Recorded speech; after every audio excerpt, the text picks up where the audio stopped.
Hoje nós vamos começar uma nova fase aqui no consultório, que vai ser o papo de consultório, onde sempre alguém vai vir aqui conversar sobre as suas histórias de vida, a parte empreendedora, a parte mãe, a parte mulher, e conversar sobre todos esses assuntos. Então, hoje tem uma convidada muito especial, que é a Michele. Michele, seja muito bem-vinda a esse papo de consultório. Eu fico muito honrada de estar sendo convidada para esse primeiro episódio, né, para essa nova fase. É sempre importante a gente poder levar informação para o máximo de pessoas possíveis e muitas vezes contar um pouco da nossa história também é uma forma de levar informação. Então, muito obrigada pelo convite, Fábio. Obrigado eu. E aqui a gente vai começar com algumas perguntas. Primeiro, conta a sua história. Eu sei que você é mãe. Conta um pouquinho sobre essa fase toda de mãe, que é uma das coisas que eu acho que a gente trabalha com crianças, então a gente precisa sempre lembrar que por trás de toda criança existe uma mãe com muito empenho ali. Então, minha história como mãe começou há praticamente 19 anos atrás, né. Então eu tive o João Guilherme, ele já tem 18 anos, né. Foi uma gravidez não planejada, fui mãe solo e ele já veio me desafiando, né, desafiando eu a melhorar em todos os sentidos. Foi uma gestação, ok, tranquila, mas o João, com 1 ano de idade, ele começou a apresentar algumas dificuldades, né. Primeiro, ele chorava. Aí ele perdia o fôlego, anoxiava, ele tinha anóxia total, ele convulsionava, ele desligava e só depois ele voltava a respirar. Então foi caótico essa fase, porque eu era jovem, eu estava sozinha com ele e ele por diversas vezes fazia isso. Né, e era, terrível. Eu lembro que a primeira vez que aconteceu, eu estava dentro de casa, tinha acabado de acordar, ele estava ali, minha cama era encostada na janela, ele estava penduradinho ali na janela olhando para fora, e ele só desequilibrou e caiu na cama, né, para lado de dentro da janela, caiu na cama e começou a chorar. Isso aconteceu e eu comecei a gritar desesperada, né, e saí correndo para na hora que eu saí de pijama, correndo para fora de casa, e nisso os vizinhos já estavam com o carro na porta da minha casa, tanto que eu gritei, os vizinhos já saíram correndo, pegaram o carro, me levaram direto para o hospital. Isso aconteceram várias vezes, e ninguém sabia o que que acontecia, né, o que que acontecia para ele ter um choro que provocasse realmente uma anóxia total. E nisso precisava ficar viajando, levando ele para médicos, então o João já chegou chegando na minha vida e falando, né, para ser mãe, então vamos ser mãe com emoção, pouca emoção não vale não, tinha que ser com muita emoção. E aí, Michele, depois que você teve essa primeira experiência com seu filho, o que que mais aconteceu na sua vida? Então, esse foi só o início, né, igual eu falei, começou com emoção, mas as emoções não acabaram por aí. Então ele foi crescendo, né, o João sempre teve dificuldade de aprendizado, no início, desde muito pequeno, sempre eu notava algumas dificuldades, então ele começou a fazer terapia desde muito novo, e ele chegou ali no primeiro ano do fundamental, não conseguia aprender a ler, segundo ano do fundamental e nada ainda de conseguir aprender a ler, levava ele em vários especialistas, e falavam que era preguiça, que era o tempo dele, que ele ia se desenvolver, era falta de eu estimular muitas vezes, falta de cobrar, e esse menino não aprendia. Não aprendia a ler, não aprendia a escrever, estava defasado em relação aos colegas na escola, e sempre tinha uma desculpa e ninguém me dava uma resposta, né, apesar dele fazer inúmeras terapias. E até que chegou um momento que eu decidi. Eu lembro que eu falei para minha mãe: "Eu vou pegar o João e vou para São Paulo e vou ver se alguém descobre o que ele tem, porque lá se alguém vai me dar uma resposta, né, alguma coisa ele tem, é nítido que alguma coisa ele tem". mas eu preciso saber o que é para eu poder ajudar ele. Então, eu resolvi ir para São Paulo com ele na ABD, que é a Associação Brasileira de Dislexia, e igual eu falei, se ele não fosse disléxico, alguma coisa eles iam me passar, né. E quando a gente fez a avaliação dele, realmente ele tinha um nível alto, né, de dislexia. Foi diagnosticado TDAH, o TDAH já era diagnosticado antes, e daí foram pedidos mais 2 exames, e para nossa surpresa o João era daltônico, e a gente nunca tinha percebido, né, então nos exames oftalmológicos que foram solicitados pela BD, a gente descobriu que ele também era daltônico, e foi solicitado o exame de processamento auditivo central, e ele também tinha alteração de processamento auditivo central, né, o famoso TPAC. Então, com 10 anos, a gente teve um combo, né, de diagnóstico dele, mas, por outro lado, foi ótimo para entender como agir com ele, porque até então, era preguiça dele, né, e a gente ia empurrando para barriga com a barriga e ele estava entrando em sofrimento. E com isso você também conseguiu, olhar para as outras crianças com um olhar diferente? Daí, essa mudança, esse diagnóstico dele mudou minha vida completamente. Por quê? Nessa época, eu era concursada no INSS, trabalhava, com saúde do trabalhador, e então eu fui começar a estudar para poder ajudar o João, né. Comecei a fazer cursos na área infantil para poder saber como lidar com meu filho. No que eu comecei a fazer esses cursos, eu fui encontrando outros profissionais e muitas mães também, que viravam para mim e falavam assim: "Nossa, mas você é terapeuta ocupacional, por que que você não atende meu filho?" E eu falava: "Não, essa não é minha área é outra, eu não sei, eu preciso aprender mais". E cada vez que eu ia fazer um curso, para me aperfeiçoar, para ajudar o meu filho, eu sempre encontrava outras mães. E daí, um momento eu peguei e falei: "Não, então tá faltando profissional, realmente não tem profissional para atender essas crianças, não sabem atender". E essa dor minha era tão grande, né, de não ter quem atender o meu filho, porque nessa época eu morava em Rondonópolis, e o tratamento do processamento auditivo central, por exemplo, do João, eu tinha que fazer em Cuiabá. Então eu tinha que viajar toda semana de Rondonópolis para Cuiabá com ele, para eu poder fazer um treino auditivo. Então não tinha realmente profissionais, e daí eu falei: "Não, então eu vou começar a atender", mas falei para as mães: "Eu vou começar a atender, mas espera, porque eu ainda preciso voltar a aprender mais sobre essa área, saber como lidar melhor, né". Só que eu pedi um tempo. Início eu enfiei de cabeça, aí eu passava Foi mais. na raça ali. Foi. Eu comecei a atender, mas ao mesmo tempo todo curso que tinha, eu fazia, eu estava inscrita. Falava tinha horas que eu falava assim: "Meu Deus, onde que eu vou tirar dinheiro para pagar esse curso?", porque era muito caro, ainda são muito caros, Estudo todos é são muito fora. caro, né, o estudo em si ele é Em caro. si, Você tem que muito querer caro. muito estudar, Sim, melhorar, porque primeiro que para a gente sair de onde a gente já está, já é um custo muito alto, né, sim. parar de trabalhar, porque para a gente poder ir até um curso, eu preciso deixar minha família, deixar o consultório, deixar tudo isso sem, nada acontecendo, para eu ir lá, me dedicar, poder aprender o melhor para trazer para cada bebê, cada criança que a gente atende, né. E isso, pensando que a gente está aqui no interior de Mato Grosso, isso que eu falo, que quem está no interior tem que ter muita vontade de Muita se vontade. aperfeiçoar, porque, agora mesmo, mas independente de quando fosse, né, a gente tem que sair daqui de Primavera, ir para Cuiabá, pegar um avião, ir para um lugar, nem sempre é o destino final, a gente tem que Sim. pegar mais um carro. Então, só de viagem a gente perde 1, 2 dias, dependendo para onde a gente vai. Fora isso, a gente deixa de trabalhar. Então, nós somos autônomos, né, então a gente acaba precisando, repor esses atendimentos, de alguma forma a gente tem que, arcar com o custo desses dias que a gente vai ficar parado.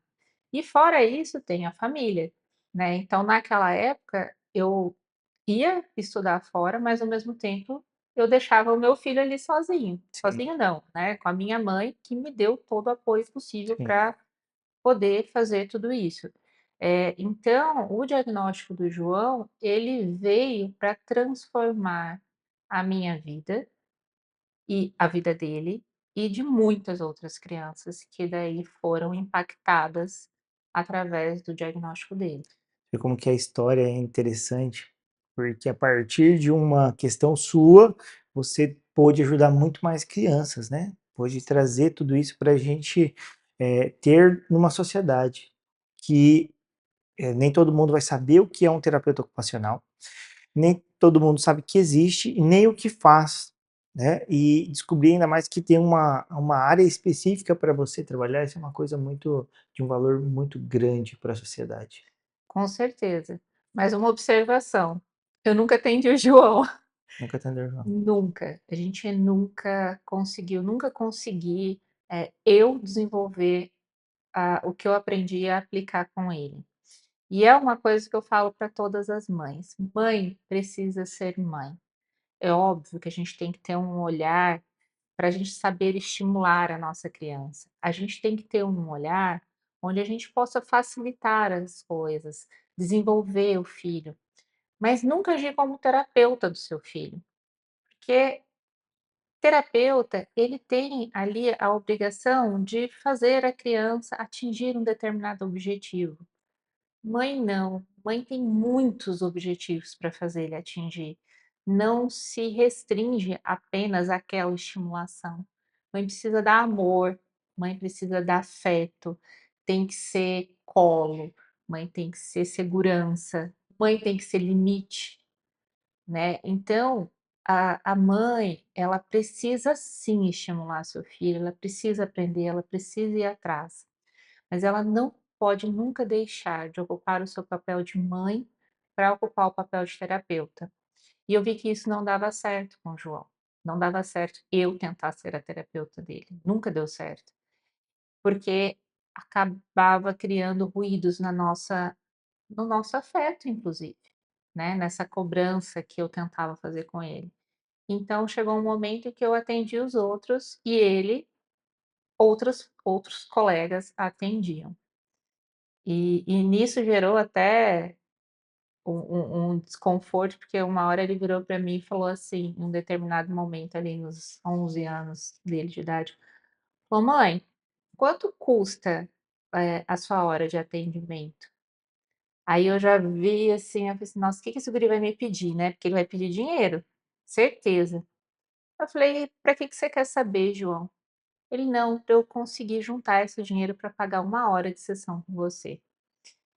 Esse dia ele realmente Quebrou. me quebrou, né, e daí faz novamente a gente reestruturar tudo, mudar tudo, Ressignificar tudo isso, né. tudo, tudo de novo. E foram vários momentos que isso foi necessário acontecer e a gente foi aprendendo um com o outro, né. Muito interessante, né. E nisso veio a Michele empreendedora. Sim. Nisso, as coisas foram acontecendo, né. Nesse momento ainda, eu comecei atendendo domiciliar, então essas mães que eu conhecia, eu ia até a casa, atendia um horário ou outro, e daí foram chegando mães, uma mãe vai falando para outra, que vai falando para outra, que vai falando para outra, e daí eu trabalhava ainda no INSS, né, meio período, e chegou uma hora que eu falei: "Nossa, tá vindo muita gente e eu não consigo atender". Até porque o domiciliar, a questão do atendimento domiciliar, inclusive eu estou justamente escrevendo um capítulo agora de outro livro a respeito de atendimento domiciliar, mas ele exige um deslocamento, né, você precisa ir de um lugar para outro e nisso você acaba perdendo um pouco de tempo nisso e você reduz a quantidade de pacientes que você consegue atender. Embora existam outras vantagens do atendimento domiciliar, né, que é você estar ali dentro da realidade da criança. Mas, o que que aconteceu? Começaram a vir muitas mães e, minha mãe viu isso, viu essa correria minha e ela também se sentia um pouco pressionada, porque às vezes as pessoas iam falar com a minha mãe, para minha mãe dar um jeito de pedir para eu atender a criança. Já aconteceu várias vezes, do meu pai, do meu Normal, né, avô, todo sempre mundo chega em alguém em que alguém conhece a gente para poder trazer aquela trazer e falar assim: "Não, por favor, atende meu filho". E eu com essa dor que eu tinha, porque eu tinha essa dor, que meu filho não tinha o tratamento, não teve. Eu tinha essa dor muito latente em mim, de ter que viajar, né, e ver meu filho sem tratamento. Então minha mãe viu isso e minha mãe nessa época ela era doceira, ela fazia bombons, e ela tinha um ateliê na frente da casa dela ali, e ela falou assim para mim: "Olha, eu vou pegar do meu ateliê de bombons, vou tirar uma sala, e você usa essa sala para você atender, e daí eu uso o resto do ateliê". Falei: "Tá bom". E aí nisso surgiu minha primeira clínica. Só que como eu trabalhava no INSS meio período, a clínica ficava vaga o outro meio período. Então eu encontrei uma colega que também tinha um vínculo público, ela atendia um horário na clínica, eu atendi o outro e no outro a gente fazia o serviço público. Só que em menos de 6 meses a agenda dela também lotou. E daí a gente falou: "Meu Deus, como que a gente vai atender essas crianças?". Ela falou: "Nossa, eu tenho uma amiga de outro estado, tal, e eu acho que ela topa vir". Nisso veio mais uma amiga. E nisso minha mãe ficou sem ateliê de bombom. Aí a gente pegou a outra sala que tinha lá e minha mãe falou: "Não, então eu vou para o fundo", que era a casa dela. E foi fazer bombons lá no fundo. E nós ficávamos 3 terapeutas revezando, né, na verdade uma ficava fixa lá, não tinha vínculo público, eu e a outra. E foi a minha primeira clínica, né. E tudo ia bem, super bem, até que um dia eu resolvi casar. Aí mudamos tudo, né, porque com o casamento eu vim para Primavera. Cheguei aqui em Primavera, aqui não tinha nenhum terapeuta, tinha terapeuta ocupacional, mas não tinha nenhum nessa área. E eu falei: "Vou chegar lá em Primavera e vai dar tudo certo". E recebi uma proposta maravilhosa de alugar uma clínica que também tinha um serviço de estética junto. E eu falei: "Nossa, vai dar super certo". Porque eu vou atender as crianças e as mães vão ficar tendo esse tempo para fazer massagem, para fazer um monte de coisas, essas mães vão poder se cuidar e tal. Falei: "É o que eu quero, vai ser maravilhoso, minha ideia vai dar super certo". Infelizmente não deu nada certo, nenhuma mãe fazia nada, porque as mães estavam preocupadas só com as crianças e todo o recurso que elas tinham financeiro ia era para investido para a criança. criança. Então elas não se davam sequer ao direito de parar no momento que elas estavam ali esperando, para fazer uma drenagem, para fazer uma massagem relaxante, né. E deu super errado. E foi uma das coisas que deu Mais errado. mais errado e eu tive que fechar essa clínica. E daí abri minha sala individual. Mas, ao mesmo tempo, o que que eu comecei a fazer? Voltar para Rondonópolis, que era onde eu tinha todos os meus pacientes, minha clientela, onde me conheciam, e voltei aos atendimentos domiciliares. Então, passava o dia em Rondonópolis atendendo, atendia 12 crianças, igual a maluca, e voltava. E foi muito gostoso também, né?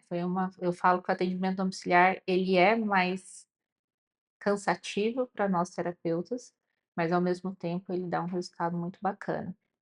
E depois, aí comecei esse co voltei, né, atrás, voltei a atender sozinha, eh, e fui criando, né, uma clientela aqui em Primavera, deixei de atender em Rondonópolis, fiquei só aqui, até que um dia veio a pandemia. E a pandemia tinha uma peculiaridade, né, que a gente tinha que ficar isolado. E eu fui ficar isolada, né, com os meus filhos. Nessa época, agora eu já tinha Paloma também como filho. E foi quando eu sofri o acidente do joelho, né, que o Fábio me ajudou, fez toda a minha reabilitação. Eh, e daí, com o joelho machucado, eu comecei a ter dificuldade para atender. Os pacientes. E nisso eu tive que encontrar pessoas para estarem comigo dentro da sala de atendimento para me dar suporte, E nisso começou a história do aplicador terapêutico, do auxiliar terapêutico, que começou, na verdade, para me auxiliar no atendimento da criança por conta de eu não ter tanta mobilidade. E nisso veio um, veio 2, aí veio uma primeira sociedade, veio a Neurosense, que já era uma clínica multidisciplinar, que era uma dor muito grande a gente não ter uma equipe unida ali para poder, eh, trazer esse desenvolvimento integral completo da criança. E depois veio o Instituto Nuvem, Que hoje é o Instituto Nuvem. que hoje é o Instituto Nuvem. Se tornou uma coisa muito grande. Sim, a princípio, o instituto surgiu em Rondonópolis, quando a Priscila, foi abrir o instituto, a gente já estava conversando antes, ela me chamou, falou: "Ah, vem para cá, volta para Rondonópolis, para a gente abrir aqui". E só que eu estava muito bem estabelecida em Primavera, no sentido de que a qualidade de vida para mim, para os meus filhos, era muito melhor Sim, aqui, não fazia sentido eu voltar para Rondonópolis, por conta dos meus filhos, principalmente do João, que estava muito bem adaptado e estava bem na escola, o que para um disléxico era muito difícil, então ele estava muito bem. Então não abri mão da qualidade de vida dos meus filhos por conta, dessa oportunidade de trabalho. Mas foi aberto lá em Rondonópolis e eu me comprometi a ser supervisora. Então, por um ano, mais ou menos, eu fui supervisora lá, ia também para lá atender. E depois chegou um momento que eu falei para a Priscila: "Olha, eu acho que Primavera também comporta", e ela topou, e aí a gente abriu o instituto em Primavera, depois Santo Antônio do Leste e agora, por último, em Campo em Verde. Campo Verde. Teve em Poxoréu também, né? Teve em Poxoréu uma sala de De atendimento, atendimento. né, mas a demanda não foi Não tão foi tão grande. grande, e daí a gente tem até atendimento lá domiciliar ainda, mas a sala de atendimento não teve o giro para uma equipe multi lá. E quando veio a tua parte escritora? Quando que surgiu essa parte? A parte escritora veio do caos. Eh, eu vou poder falar tudo? Vai dar tempo de falar tudo? Que é muita conversa. Fala por cima, dá pra falar. Em 2022, não, em 2023, janeiro de 2023, eu tive um AVC. Primeiro eu não sabia que era o AVC, né, deixei todo mundo doido. E depois comecei a ter tromboses, né, e a gente demorou praticamente um ano para ter o diagnóstico. Eu falo concordando com o Fábio, porque, Eu eh, estive presente nesse período aí, né, foi crucial, foi de fundamental importância, né, para eu passar desse momento, para eu poder estar aqui hoje. Fábio foi uma pessoa que, cuidou de em todos os aspectos, não só cuidar como profissional, cuidou como amigo, abriu as portas, ele achava horários para mim, fazia todo o controle, né, para quando começava a ficar mais frio o meu braço. Tem um equipamento que ele comprou, ele vinha e deixava aqui e falava: "Não, pode vir e usar a hora que você precisar". Então, me acompanhou, tanto no joelho, me acompanhou em tudo, né, no joelho e agora nas tromboses também. E daí demorou bastante para a gente ter o diagnóstico, enfim, chegou no momento que eu não podia mais atender, porque quando eu machuquei o joelho, gente, eu ia atender de muleta, sentava na cadeira de rodinha e saía me deslocando na cadeira de rodinha ali, e atendia, né. Mas com as tromboses aí chegou um momento que não dava mais, realmente eu estava limitada. E eu comecei a pensar: "O que que eu vou fazer da minha vida?", porque eu era o meu trabalho. Né, era o que eu sabia fazer, o que eu amava fazer, o que eu gostava de fazer. E eu falei: "O que que eu vou fazer com tudo que eu aprendi, tudo que eu fiz, tudo que eu construí, agora eu vou ter que abandonar tudo, largar tudo". E nisso eu encontrei uma mentoria de marketing digital, de coisa digital, para eu poder pelo menos utilizar esse conhecimento que eu adquiri e poder repassar para as outras pessoas. Essa mentoria tinha eram grupos, né, e a gente começou a fazer muito network.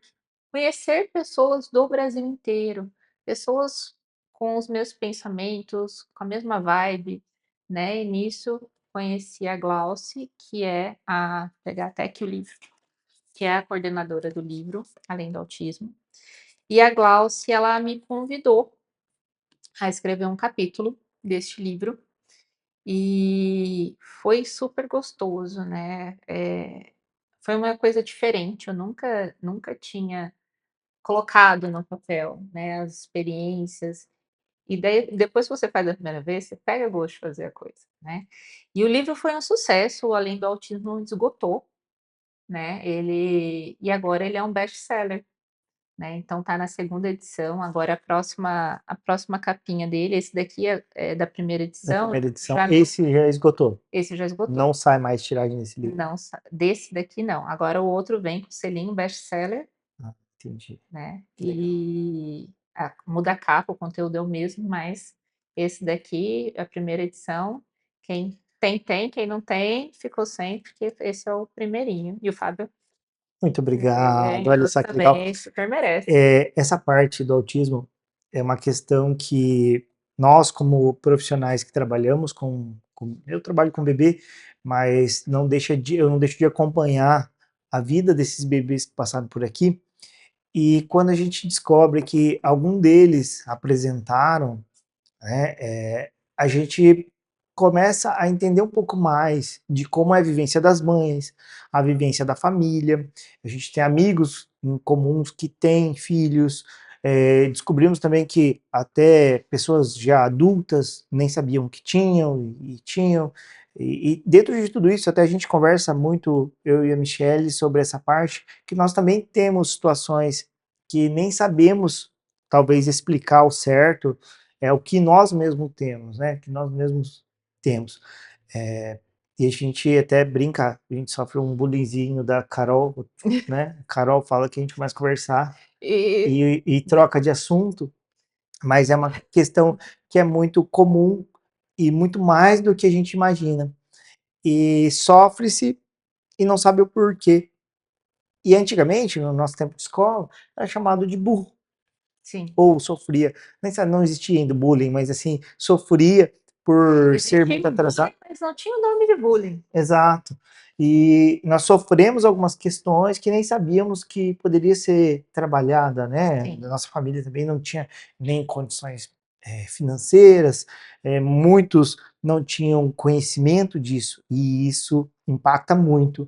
E por isso que nós estudamos tanto para quando a gente vê uma criança que tem uma necessidade, nós podermos auxiliar essa mãe, ajudar a encaminhar, né, a chegar em um profissional que vai acolher, porque quando ele chega até mim, eu acolho essa mãe em uma questão. Quando vai chegar até a Michelle, acolhe em uma outra questão. Quando chega em qualquer outro profissional, dentro dessa parte multidisciplinar e interdisciplinar, a gente tenta acolher a família para chegar calma. A gente tem algo a ser feito, a gente pode melhorar. Tudo isso, existe um tratamento hoje, né, Michelle? sim. É engraçado você falar que antigamente até para eu lidar com o João Guilherme, toda hora, vinha algumas coisas da minha infância. Por quê? Eu sempre fui uma ótima aluna.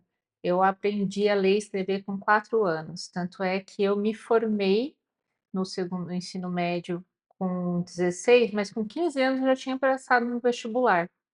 Então, eu sempre fui adiantada e sempre fo essa questão de aprendizado para mim sempre foi tranquilo. Mas eu era extremamente desatenta.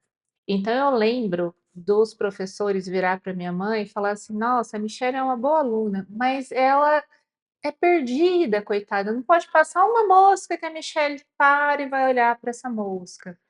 Então sempre esses traços, né, eu tô agora com fechei o diagnóstico de TDAH depois de adulta, mas era uma coisa, assim, que para mim era tão óbvio já, faz tempo que eu já depois que eu comecei a estudar, eu já sabia que eu tinha, né, agora a questão é de ter um laudo, ter ali uma validação de outro profissional também avaliando, mas a gente tinha isso, e quando a gente era criança, era menor, essas coisas eram encaradas como falta de interesse da pessoa. Eh, Para mim era mais fácil, porque eu tinha um aprendizado ok. Agora para o João, por exemplo, que além da dislexia tem o TDAH, era colocado como um menino preguiçoso. Ah, ele não está aprendendo porque ele não presta atenção, porque ele se distrai o tempo todo, porque ele não para quieto. E nisso vem trazendo danos emocionais para a gente, com o passar do tempo, que a gente vai negligenciando, né, porque a gente se cobra também. Por que que o fulaninho consegue fazer isso e eu não consigo? Por que que, alguém consegue ser tão organizado em relação aos prazos e tal e eu não, né? E quando a gente encontra outro TDAH assim, igual eu e o Fábio, a gente começa 10.000 assuntos, não termina nenhum, mas a gente se entende. É, às vezes tem que voltar no início. Espera aí, deixa eu terminar aqui, Terminar a coisa para daí a gente terminar aquele assunto. próxima, né. Mas é importante a gente saber que mesmo na infância, como também os adultos, né, ainda tem formas de buscar tratamento. Eu não via, essa minha dificuldade tão grande, eu não percebi o tanto que o TDAH afetava em alguns aspectos, né, que foi eu acho que até a questão do post que eu fiz. Que eu sempre sabia que ele me afetava em esquecimento. Sim, Ele me afetava em eu não conseguir me organizar direito, isso ele me afetava e eu tinha consciência disso e achava estratégias para isso. Mas eu nunca tinha parado para pensar por que que eu era tão extrema, por que que eu hiperfocava tanto em uma coisa. Então, por exemplo, nessa questão, igual eu falei, quando eu comecei a estudar para atender o autismo, eu fiz muitos cursos. Eu passava até tarde da noite estudando, eu não parava, eu realmente hiperfocava. Eu fazia, fazia, fazia, fazia, até o meu corpo chegar no limite. E sim. todas as questões de saúde que eu tive também foi por conta disso, por fazer um hiperfoco tão grande em algo que eu negligenciava meu corpo. E às vezes a pessoa que tem TDAH acha que é só a questão do esquecimento, mas não, o hiperfoco é o outro lado É, do TDAH. São os extremos, você vai de 8 a 80, de ficar totalmente disperso, mas para você conseguir fazer algo, você tem que afundar é. muito.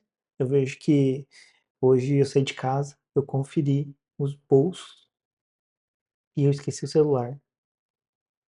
Eu esqueci o celular, que era uma coisa que eu precisava, eu preciso do celular.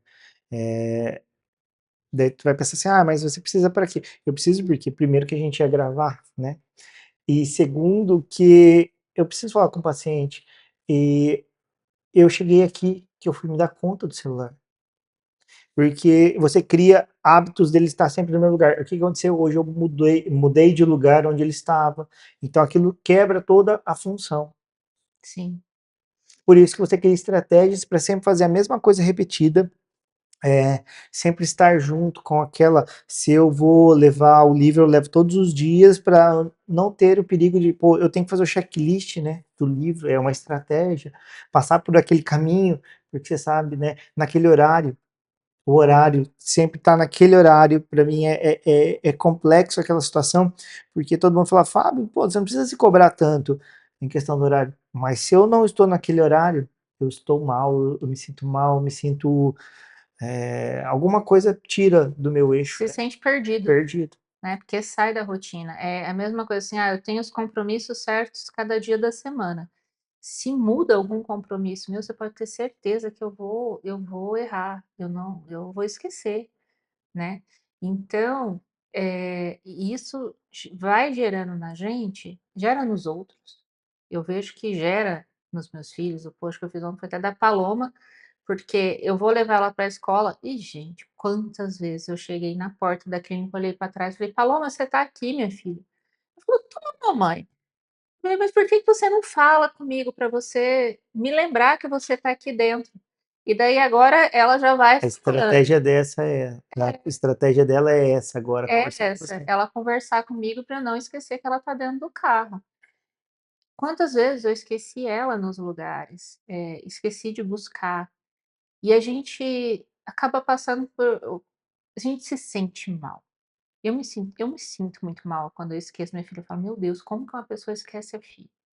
Como que uma pessoa esquece o filho?".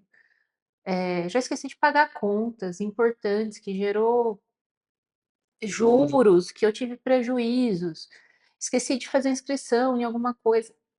E a gente se cobra, porque a gente tem prejuízos, muitos prejuízos, mas nenhum deles é tão grande quanto o prejuízo emocional que a gente tem de se autocobrar, de não conseguir fazer as coisas. É por isso que é importante quando você, mãe, nota que seu filho ele tem alguma questão, independente da qual seja, a primeira parte é entender. Eu acho que a gente precisa entender o porquê daquilo, entender por que ele não gosta de estudar. Às vezes ele está chegando na escola e é tudo tão óbvio para ele que ele não quer estudar. Entender porque às vezes ele não quer ir para a escola, ou porque ele já sabe tudo, né, na cabeça dele, talvez ele tenha coisas a aprender, mas enfim, entender o que está acontecendo naquele meio, com o meio também familiar, o meio social dos amigos, entender aquilo ali, para primeiro poder acolher e depois conseguir evoluir e tratar também essa criança. É, porque esse acolhimento, esse olhar, eu falo que a mãe, ela tem a capacidade de perceber que alguma coisa não está certo, mesmo quando a gente nega, né, a gente negligencia, mas sempre tem alguma coisinha que fica ali. E eu vejo quando o João era pequeno, e eu levava ele nos lugares, as pessoas falavam assim: "Não, tá tudo certo, tá tudo bem, é o tempo dele". Mas aquilo vinha como um conforto, porque eu também não queria que ele tivesse nada, então eu recebia com um certo conforto, mas tinha alguma coisa ali que me incomodava, continuava estranho. E a mãe sente, ela percebe, então muitas vezes vem a família, né, o pai, os avós, outras pessoas falam: "Não, mas isso aí é frescura, isso daí é porque você não põe limite, isso daí é porque você deixa na TV. Ah, isso daí você também era assim, seu irmão era assim", né. E as coisas vão indo e você vai, recebendo essas informações, querendo ou não, a gente realmente quer que nosso filho não tenha nada. Sempre que tem algum diagnóstico, sempre que tem alguma coisa, existe uma coisa que a gente fala que é o luto também, Sim. desse diagnóstico. Mas, no fundo, a gente sabe que tem uma coisa errada. E é uma grande questão, a gente fala muito da mãe, mas não é só a mãe, tá? O pai tem igual responsabilidade em toda essa situação, né? Não é só a mãe, é uma parte igual de toda a demanda da criança. O pai tem que estar em igual Sim. atividade, acordo, em tudo ali, olhando para tudo isso também. Eu tenho 2 maternidades, né, a primeira maternidade do João, que foi mãe solo, então não tinha essa outra pessoa para dividir a responsabilidade. Já da Paloma, né, eu e meu marido a gente divide, apesar de ainda algumas coisas ficarem mais para eu resolver. Mas eu tenho para quem pedir em alguns Você momentos. tem uma rede de apoio Eu ali. tenho uma rede de apoio, né, então hoje mesmo eu tinha que vir aqui gravar com o Fábio, eu falei para ele, eu falei: "Ó, leva ela na escola", né. E uma coisa que eu fazia muito errado, e daí é uma coisa que eu falo que as mães têm que prestar atenção também, é que eu achava que eu dava conta de tudo, né. Eu falo: "Eu sou a mãe, eu já criei um sozinho, eu não preciso de Se vira. ninguém, eu me viro sozinha". E eu pegava todas as responsabilidades para eu fazer. Então, na hora de fazer a tarefa era só eu, na hora de levar ao médico era só eu, na hora e eu ficava muito brava quando ele se intrometia no meio, porque ele não fazia do mesmo jeito que eu.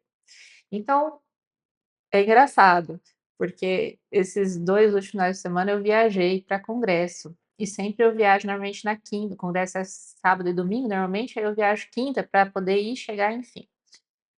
E daí, meu querido marido, todas as 2 sexta-feiras que eu estava fora, chegou sexta-feira à tarde, na hora de levar a criança para a escola, ele catou a criança e foi para a fazenda pescar, porque ele queria ir para a fazenda catou ela e levou ela para a fazenda junto com ele. Então ela faltou aula 2 sexta-feiras. E a Michelle de antigamente ficaria muito brava. "Você não tem responsabilidade. Como é que você tira a menina da aula e para levar para a fazenda e não sei o quê".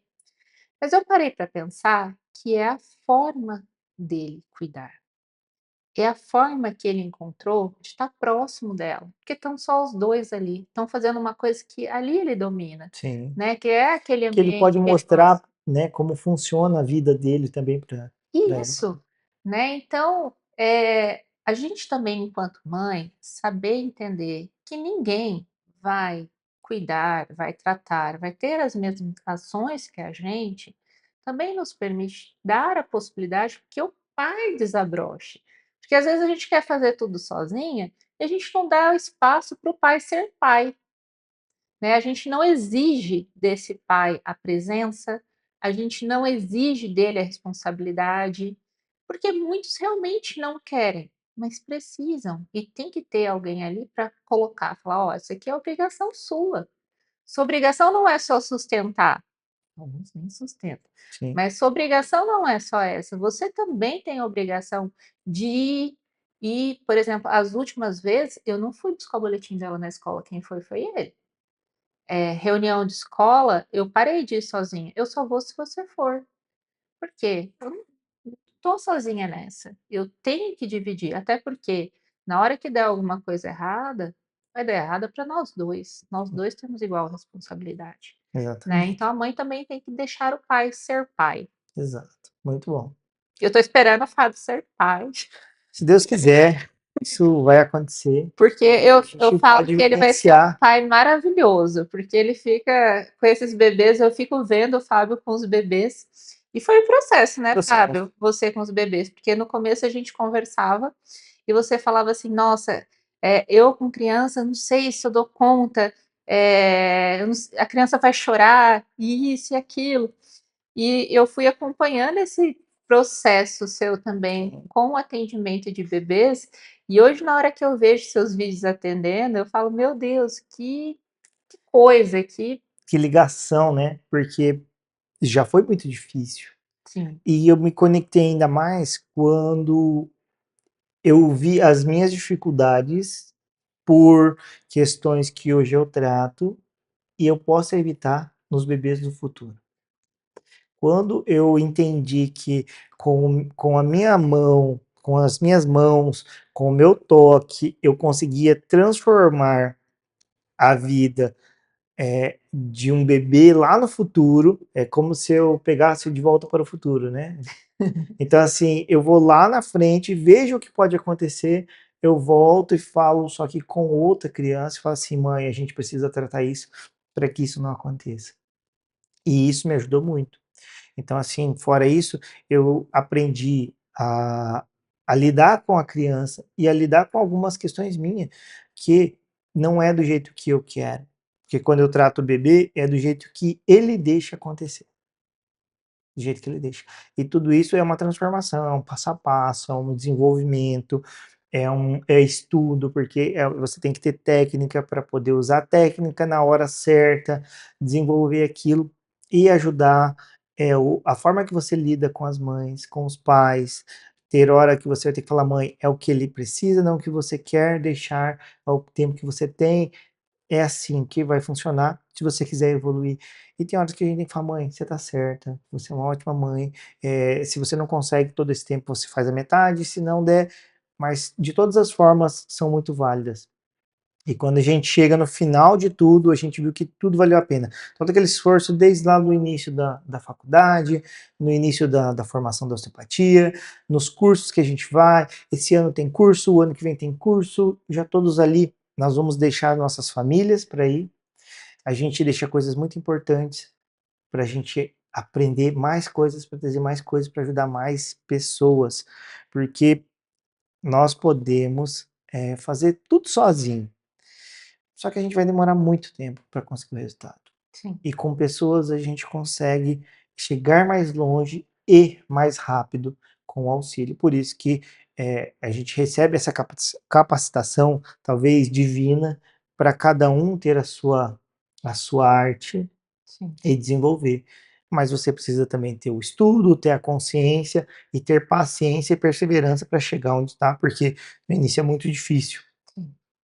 É, e eu vejo que as formações também, né, Fábio, por serem distantes, tem muitos lugares que não tem, por exemplo, um osteopata que tenha a habilidade que você tem para o tratamento de Sim, bebê. Então, por exemplo, em outras unidades do Instituto Nuvem, quando a gente vê uma criança, até fui fazer uma avaliação, por coincidência, eu cheguei na hora de uma avaliação e fui ajudar numa avaliação esses dias em Rondonópolis, e na hora que eu vi o bebê, eu mandei a foto para o Fábio. Eu falei assim: "É impressão minha ou a cabeça desse bebê tá tortinha?"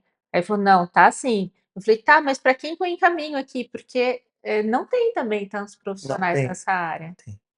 Você tem que se dedicar muito, eu acho. Primeira questão, eh, você sabe que a sua área também não tem tantas pessoas assim, e é uma dedicação. E a gente faz isso todo dia, fala com as mães, responde mensagem, para que a gente consiga chegar o mais próximo possível, principalmente quando a gente não tem horário. Porque graças a Deus hoje a gente tem uma agenda que ela supre todas as nossas necessidades de questões de horário, de atendimento, de funcionamento, porque a gente também é limitado nessa questão, e mas a gente consegue mandar uma mensagem, falar: "Faz isso por enquanto", me manda uma foto, manda um áudio. Aí nós vamos lidando dessa forma, até o dia que encaixa alguém, e a gente vai conseguindo resolver a grande maior parte. Até porque também, quando tem outras pessoas, elas procuram outras pessoas, e eu acho muito também válido, não sou só eu, sempre falo para mãe, você pode tratar com quem você quiser, desde que você trate. Se você consegue vir uma vez por mês, se você consegue vir 2, se você consegue vir toda semana. Se você consegue vir, excelente. Se você não conseguir, nós vamos fazer o melhor que pode ser feito com o tempo que a gente tem, com o tempo que você consegue vir, né. Tem muito paciente que vem de fora, Sim. não posso pedir para o paciente que vem de fora vir toda semana, porque a gente mora em longas distâncias, né. É, a gente também, acaba recebendo pacientes de toda a região, justamente por essa falta, né, que tem de profissionais na região. Sim, Né, então a gente está aqui no interior, acaba que, temos que suprir várias demandas e várias cidades que tem sim, aqui próximo. né. Então, Michele, a gente conversou bastante. Nós vamos ter outros dias para conversar, porque agora a gente consegue esse tempo, né, para fazer isso. Mas primeiro quero agradecer do livro, né, e com certeza vou ler de coração. Ainda mais que a gente tem toda essa questão de ler mais, é uma coisa que talvez pode parecer antiquada para as pessoas, mas é muito importante. E gostoso é ler no papel, No né. papel, exatamente, poder riscar ali, apesar de eu não gostar de riscar, mas tem pessoas que gostam de grifar e tal. Agradecer todo esse carinho, entender que a gente ainda está aprendendo a fazer isso aqui, né, Sim, porque é muito difícil, e aceitar esse convite, vir aqui, a gente conversar, publicar, cada vez vem de novo, a gente faz outra coisa, não deu certo, faz e refaz. e a gente está aqui para essa parceria, né, porque falo que a gente precisa levar o máximo de histórias, o máximo de conhecimento, o máximo de informação. A internet está aí para isso, para a gente conseguir. A gente estava agora falando, né, de não ter informação, não ter o É, profissional, não ter. E é um instrumento muito valioso. Eu acho que a gente pode, o instrumento ele pode vir tanto para prejudicar como auxiliar. E nas mãos de pessoas boas, ele vai para auxiliar. como a gente falou, né, também existe aquela questão de que sozinho a gente vai até um pouco mais rápido, mas com o grupo, com mais pessoas, a gente chega mais longe, com mais consistência, porque eu vi uma frasinha que falava assim: "Para a gente nascer, a gente precisa de 2 pessoas, seu pai e sua mãe. E depois que você tá lá, você precisa do médico, então você precisa pelo menos de 3. Durante a sua vida, você precisa arrumar mais uma pessoa que é sua parceira, seu parceiro, pra ter mais uma pessoa, pelo menos, né. E o dia que você morrer, você precisa de pelo menos mais 4 pessoas para Te enterrar, segurar o seu caixão. Então, verdade. isso ninguém consegue nada sozinho, e nós dependemos um dos outros para poder evoluir, evoluir na vida, evoluir na sociedade, evoluir como pessoas e, né, se a gente chegar em algum lugar não foi só pelo seu mérito, foi pelo mérito de um todo que todo mundo passou na sua vida. Então, muito obrigado. Obrigada a você.